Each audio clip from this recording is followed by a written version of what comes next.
महात्मा बुद्ध ने कहा कि मैं जागा हुआ हूँ और शिष्य सोया हुआ है। मैं रोज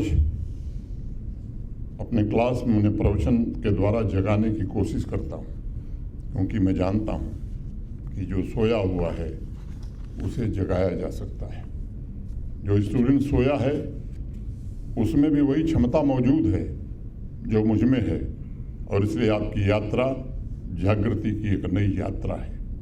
आपकी यात्रा IIM जम्मू के एकेडमिक वर्ल्ड तथा रियल वर्ल्ड के बीच से संबंध स्थापित कर सकेगी, और ये सुनिश्चित हो सकेगा कि स्किल और वैल्यूज़ के सामंजस्य से 21वीं सदी के परिवर्तन के अनुरूप आप सक्षम सामर्थ्यवान बनकर राष्ट्र निर्माण तथा विकसित भारत के निर्माण में योगदान दे सकें।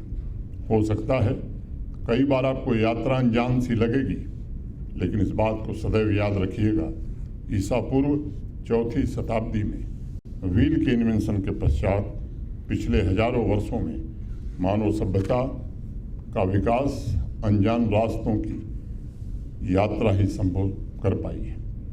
एडमंड हिलेरी को एवरेस्ट पर चढ़ने की जरूरत नहीं थी, क्योंकि हर कोई जानता है इतने ऊंचे पहाड़ पर बर्फ के सिवाय और कुछ नहीं मिलना है। लेकिन उसके एक कदम ने मानव समाज को यह संदेश दिया कि अगर हम ठान लेंगे तो जीवन में कुछ भी असंभव नहीं है।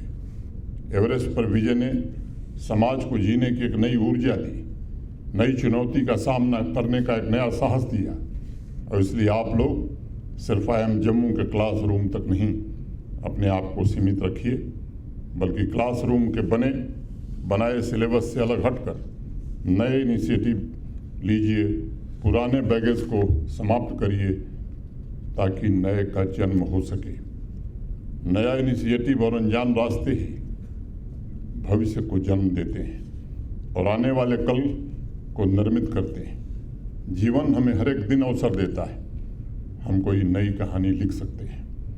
आपको भी एक अवसर मिला है।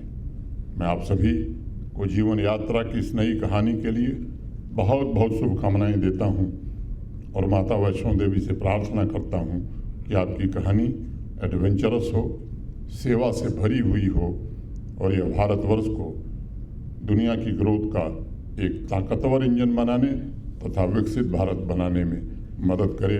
बहुत बहुत धन्यवाद। मैं अपनी बात यहीं पूरी करता हूँ। जय हिंद, जय भारत।